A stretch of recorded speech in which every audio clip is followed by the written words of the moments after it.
Battles rage in Romania between the revolutionaries and the pro-Ceausescu security police.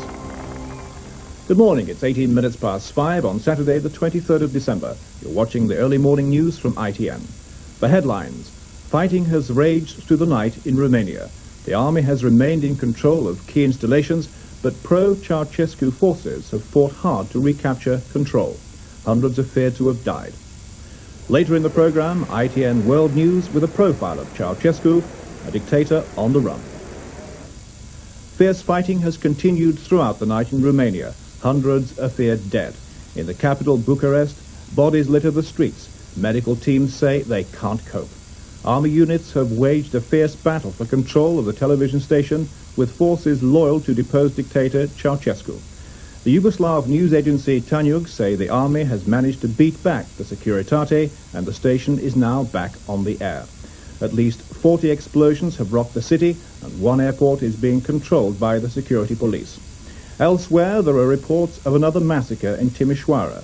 Hungarian television says loyalist paratroopers entered the city with tanks. And at Arad, 25 members of Securitate fired on a crowd of 100,000, causing fatalities. Also overnight, Bucharest Radio announced the Deputy Prime Minister and the Interior Minister have been arrested and are being interrogated. They also announced the head of the Securitate forces had dramatically swapped sides, urging all security troops to ally with the people. With the latest information, we have a report from Hal Walker of ABC News, who spent the night under siege at Bucharest television station. There's been sporadic firing outside. We cannot determine the source of the firing or how many, if any, casualties there have been. But there has been a long series of shooting, machine gun fire, rifle fire, and something that sometimes sounded heavier. The sense here is one of great uncertainty. The people here are extremely made nervous by what is going on. Many of them are doing their work sitting on the floor under the master control tables.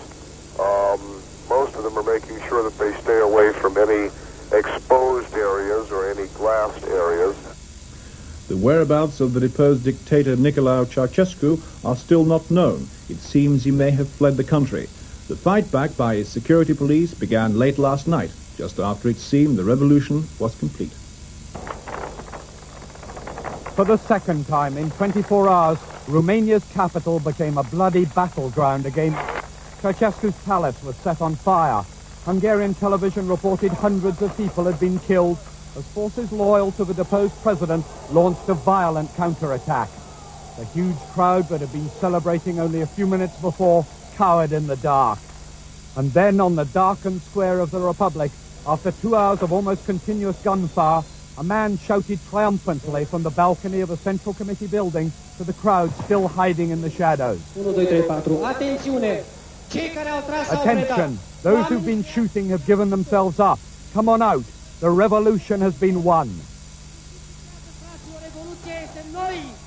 Down with the tyrant, they scrawled, and defaced the flattering portraits of a despotic Elena Ceausescu that used to be everywhere. An earlier vast crowd was still there, chanting that they wanted freedom.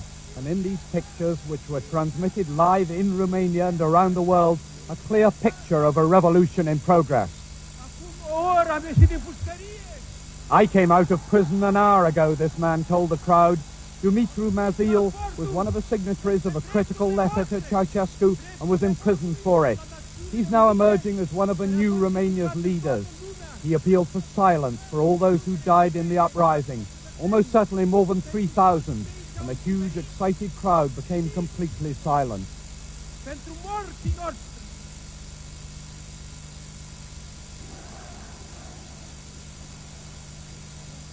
Although the whole tone of this meeting was triumphant, it's clear that the leaders were not confident they were in control.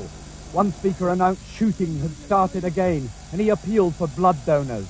The security police's desperate counterattack had started again. ITN was the first foreign news team to reach the Romanian city of Timișoara, scene of the first protest last weekend and the deaths of up to 4,000 people. Thousands were out on the street celebrating Ceausescu's downfall. Children echoed their parents' feelings. People's joy over the demise of their former leader was in stark contrast to the scenes, what was claimed to be a mass unmarked grave. There, bodies of some of the victims of the protests were laid out.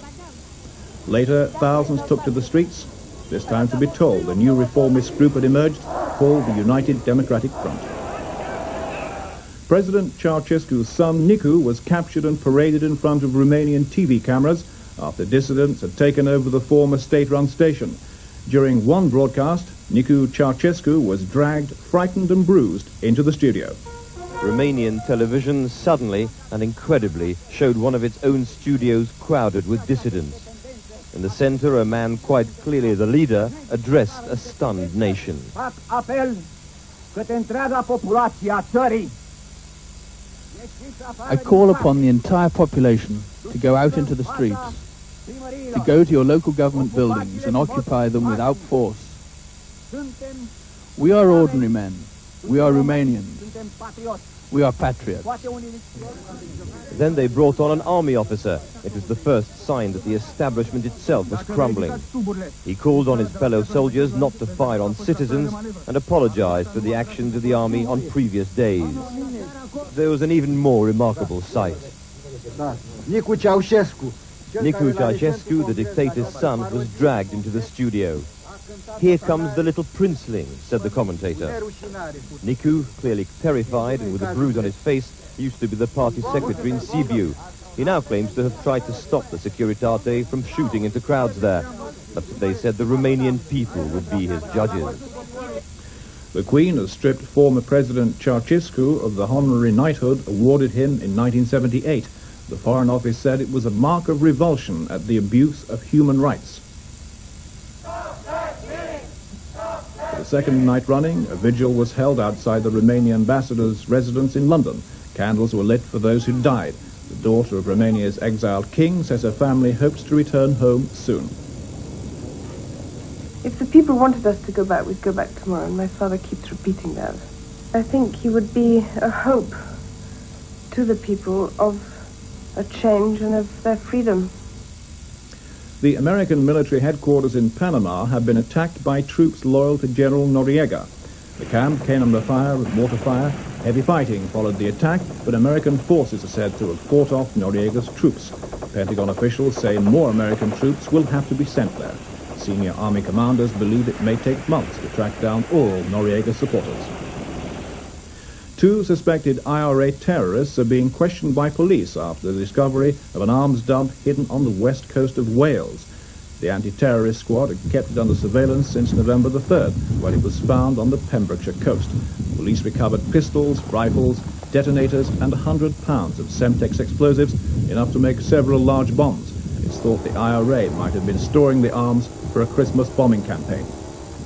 There we take a break. Then we'll have the ITN World News, which includes a profile of the fallen dictator of Romania, Nicolae Ceausescu. Join us again.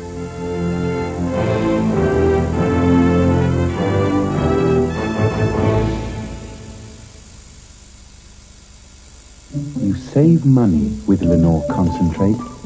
The softness you love for less. Here we are, the jolly old bed at last, Jeeves, and there's a splitting spot. I would not advocate it, sir. Jeeves, don't talk such rot. Onwards! Very well, sir. Ah, the tang of the salt breezes, Jeeves. Yes, sir. The gentle heaving of the waves. Exactly, sir. Yo ho ho, Jeeves. In fact, I'll go further. No ho ho, and a bottle of craft. Oh, Jeeves.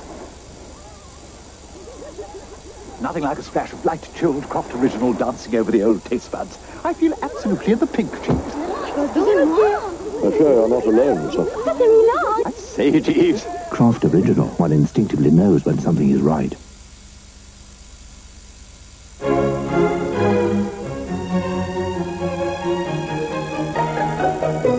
John West selects only the finest red salmon.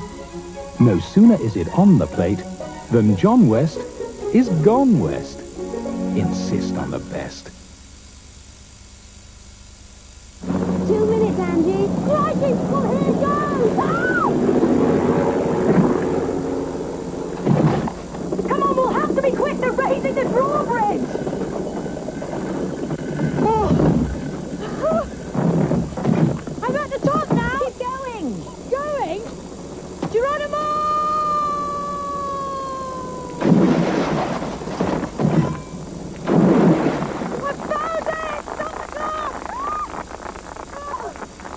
she drinks Carling Black Label? Nah. I bet they do.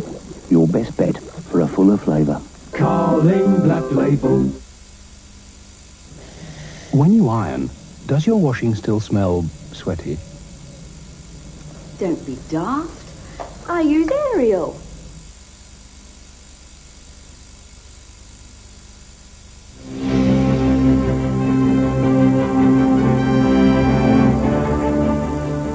Welcome back. It's 29 minutes past 5. In our world news, a profile of Nicolae Ceausescu, the ousted Romanian president who's now on the run. But we begin our reports, first shown to viewers abroad last night, with a report from Berlin on the latest openings in the wall. Here's Brenda Rowe.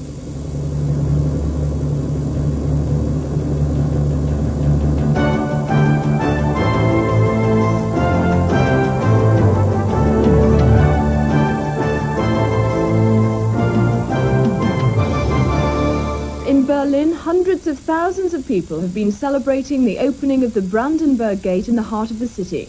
The leaders of the two Germanys, Helmut Kohl and Hans Modrow, stood together on the frontier before walking to the east to address the crowds. For more than 40 years, the monument symbolized the division between East and West. Thousands of East Berliners waited all day in front of the Brandenburg Gate, symbol of German nationhood. West German Chancellor Helmut Kohl and East Germany's Prime Minister Hans Modrow were the first to walk through the newest hole in the Berlin Wall together. Chancellor Kohl told the crowd Berlin is now one city. The leaders of the two Germanys released doves of peace, the signal for the official reopening of the Brandenburg Gates. They poured through the breached wall, relishing their part in their city's historic day. West Berliners paraded on top of the wall, their banners proclaiming their dream of a reunited Germany. Berliners have waited 30 years for this chance to cross no man's land and claim the city's most famous historic monument for their own. Some Berliners and souvenir hunters decided the authorities aren't tearing down the wall quickly enough. They're saying here that this was the best Christmas present Berlin could have had. The celebrations will continue into the new year.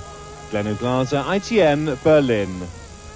The American military headquarters in Panama has come under mortar and sniper fire from troops loyal to the country's military dictator, General Manuel Noriega. The general has still not been captured by U.S. forces, and American officials admit they may be forced to send in more troops to complete their operation. Since Wednesday's military invasion, 20 American soldiers have been killed and 202 have been wounded. It's reported that 122 Panamanian troops have died and 60 have been injured. ITN's Michael Crick in Washington has been following the day's events. A sudden attack by Noriega supporters, only a few hundred yards from the American military headquarters.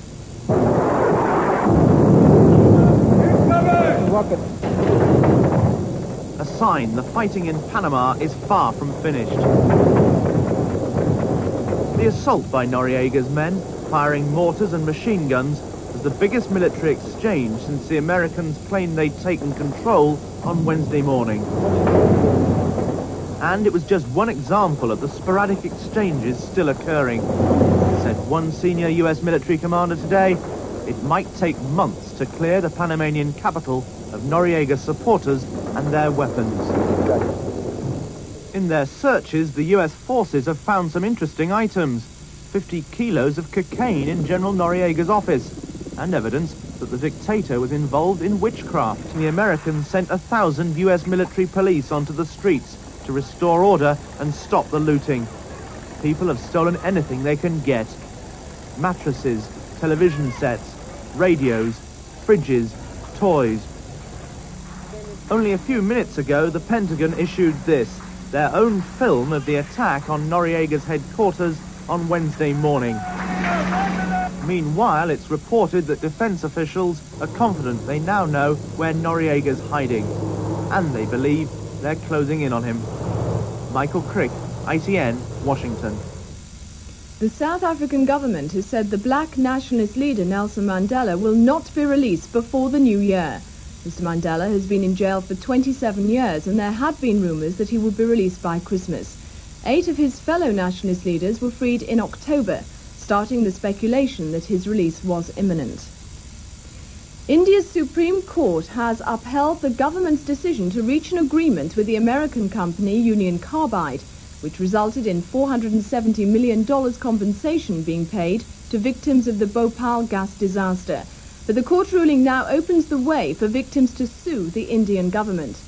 More than 3,500 people died as a result of a leak of poisonous gas from a pesticide plant owned by the Indian subsidiary of Union Carbide in the city of Bhopal. It was the world's worst ever industrial disaster, and many victims have claimed that the compensation agreed was outrageously low. 36 people have been killed in Australia's worst ever road crash.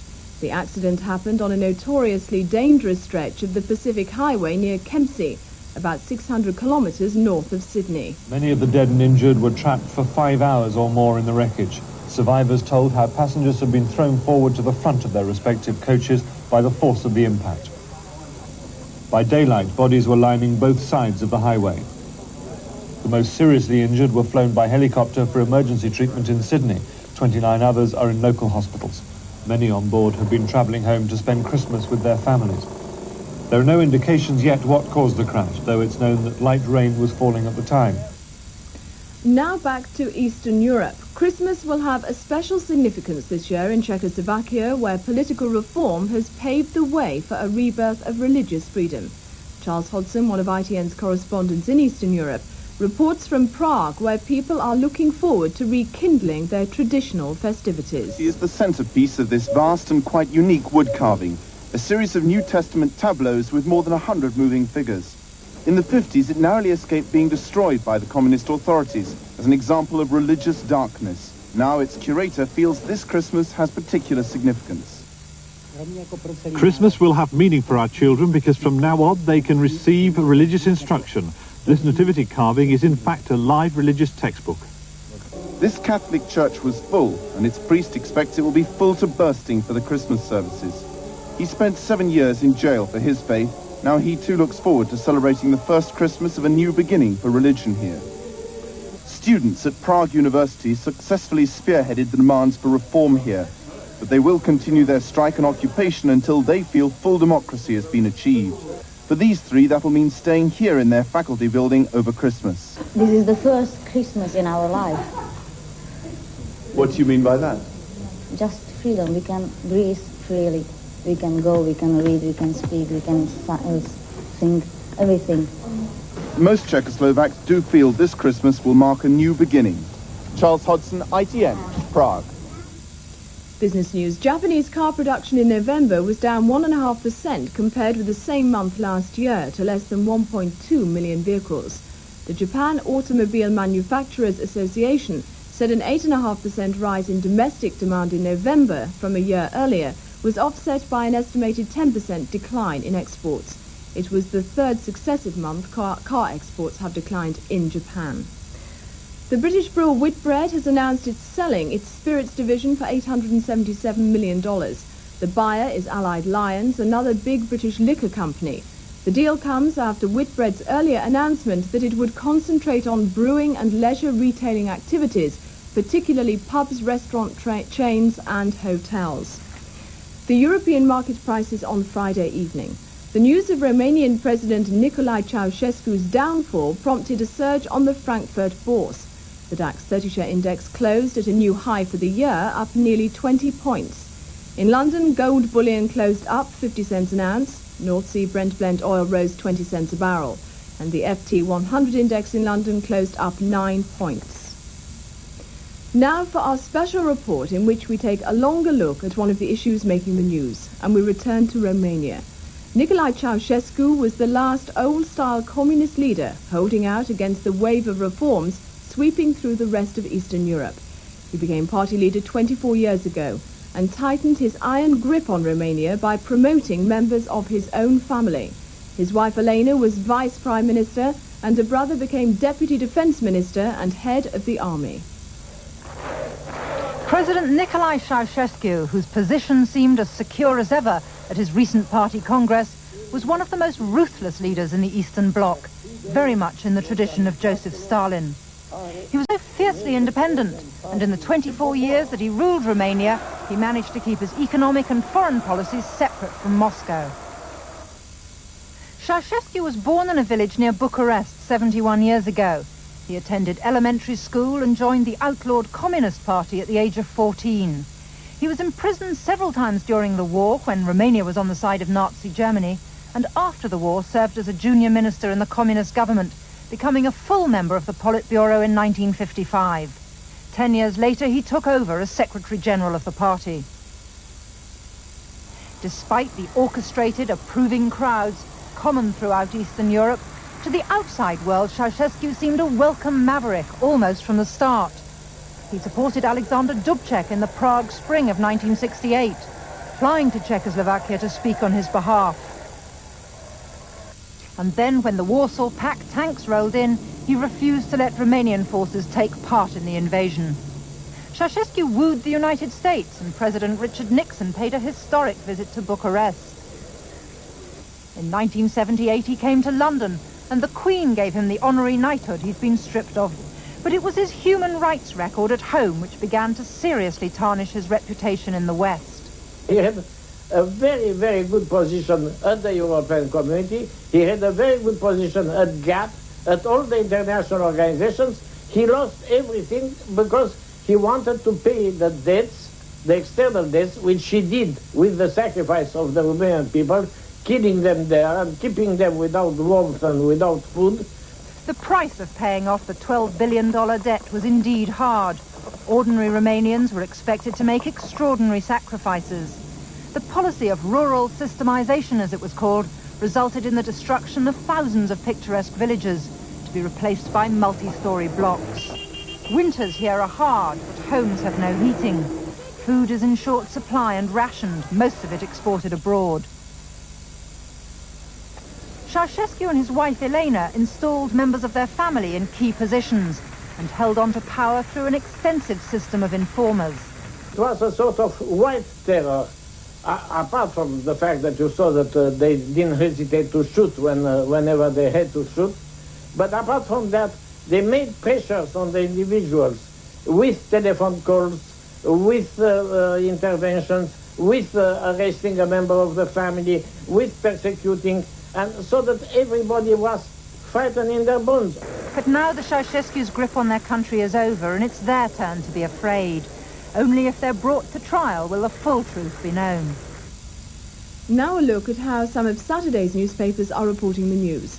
The Melbourne Age leads with news of the 36 deaths in Australia's worst road crash, reporting New South Wales moves to prune speed limit by 10 kilometres per hour. The weekend edition of The Australian leads on the latest developments in Romania with the simple headline, Romanian dictator overthrown. The Straits Times of Singapore reports Ceausescu overthrown, the fall of a dictator. But according to Asahi Shimbun, the Japanese want to know whether the dramatic changes in Eastern Europe will affect communist governments in the Far East. Their headline reads, Japanese government keeps eyes on China and North Korea after downfall of Ceausescu. And that's the world news. Goodbye.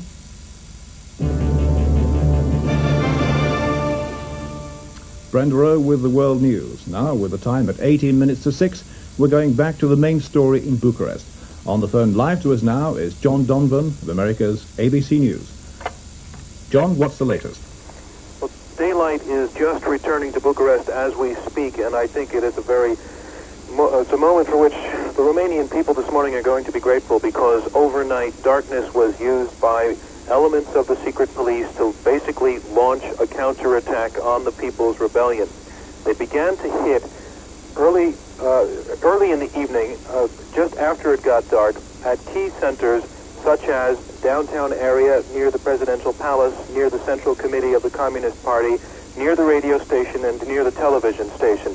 There were skirmishes all throughout the night, or perhaps worse than skirmishes. It felt more as though there were patches of civil war going on throughout the city. They would come out of the darkness. Nobody knew how many there were.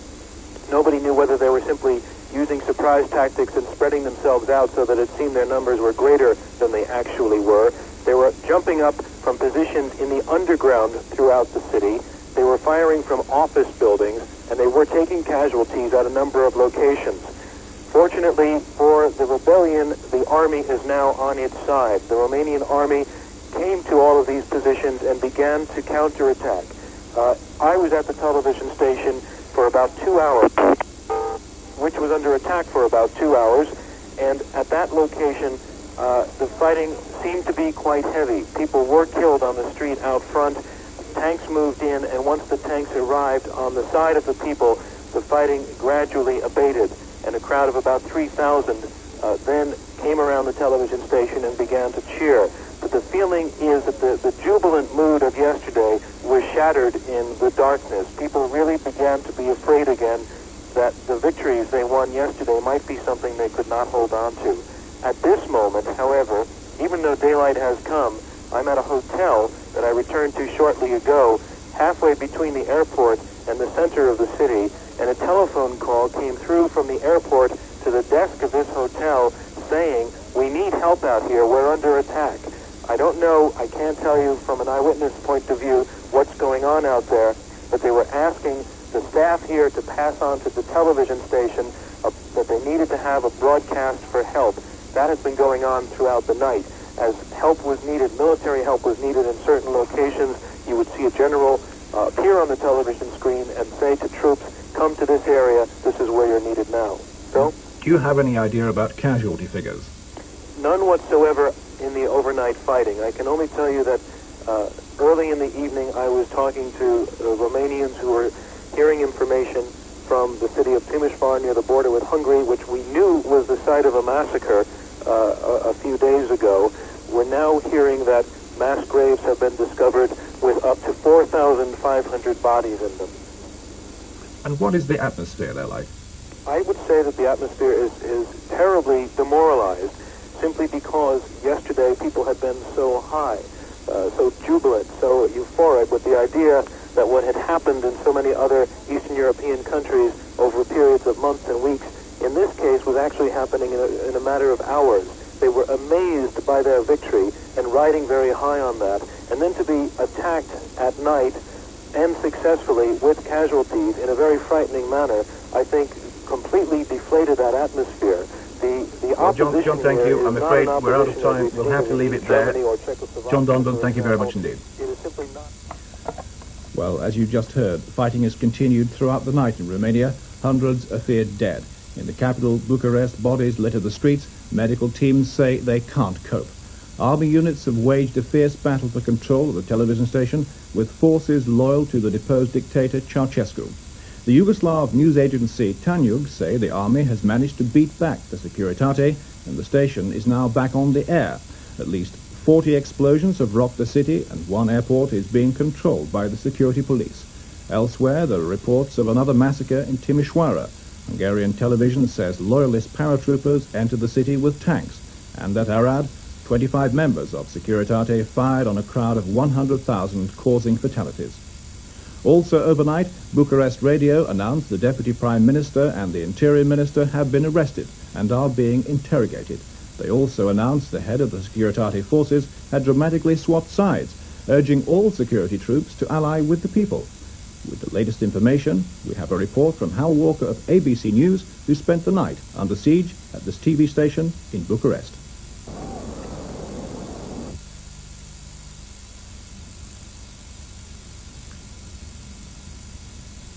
I apologize for that. We have a small problem with that. We'll carry on. The whereabouts of the deposed dictator Nicolae Ceausescu are still not known. It seems he may have fled the country. The fight back by security police began late last night, just after it seemed the revolution was complete.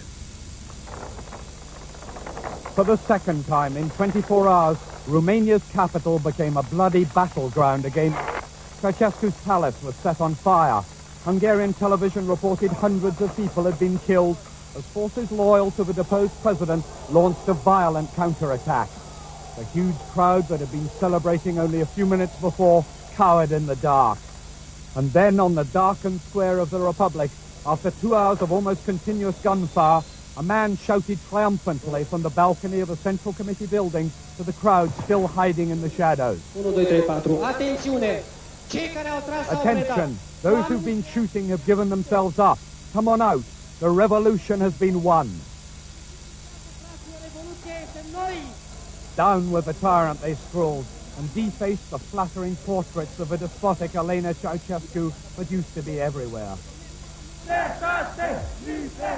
An earlier vast crowd was still there, chanting that they wanted freedom, and in these pictures, which were transmitted live in Romania and around the world, a clear picture of a revolution in progress. I came out of prison an hour ago, this man told the crowd. Dumitru Mazil was one of the signatories of a critical letter to Ceausescu and was imprisoned for it. He's now emerging as one of a new Romania's leaders. He appealed for silence for all those who died in the uprising, almost certainly more than 3,000, and the huge, excited crowd became completely silent.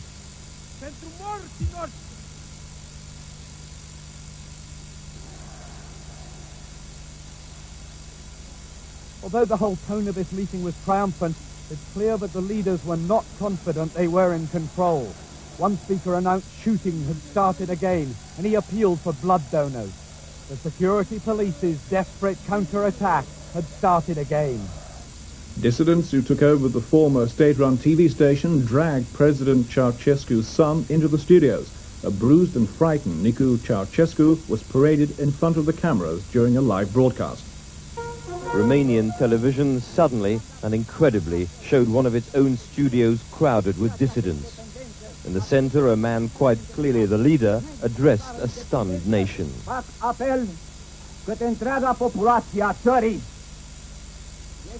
I call upon the entire population to go out into the streets, to go to your local government buildings and occupy them without force. We are ordinary men. We are Romanians. We are patriots. Then they brought on an army officer. It was the first sign that the establishment itself was crumbling. He called on his fellow soldiers not to fire on citizens and apologized for the actions of the army on previous days. There was an even more remarkable sight. Nicu Ceausescu, the dictator's son, was dragged into the studio. "Here comes the little princeling," said the commentator. Nicu, clearly terrified and with a bruise on his face, used to be the party secretary in Sibiu. He now claims to have tried to stop the Securitate from shooting into crowds there, but they said the Romanian people would be his judges. The two leaders of East and West Germany walked through the Berlin Wall at the historic Brandenburg Gate. Chancellor Helmut Kohl and the East German Prime Minister Hans Modrow were the first to walk through the latest breach in the wall together. They released duds of peace. The official opening of the gate was complete. Then thousands streamed across the border to the west. The 200-year-old gate was once a symbol of German unity, and for nearly 50 years a symbol of the division of Europe. Two suspected IRA terrorists being held by police are being questioned about an arms dump hidden on the west coast of Wales. Detectives discovered pistols, rifles, detonators, and 100 pounds of Semtex explosives. It's thought the IRA were preparing for a Christmas bombing campaign. For 7 weeks, officers from the anti-terrorist squad mounted a round-the-clock surveillance operation here in a remote spot on the Welsh coast west of Carmarthen. The explosives, the largest find ever made in the UK, were buried underneath heather just off the coast road. Hidden in 2 separate sites, 100 pounds of Semtex, enough for a huge Christmas bombing campaign. But when the bombers returned for the Semtex, detectives were waiting. At the scene, the two men were challenged by armed police officers, and during that phase of the operation, one police officer discharged 1 shot. No person was injured. The 2 men were taken to Carmarthen police station and then on to London for further questioning.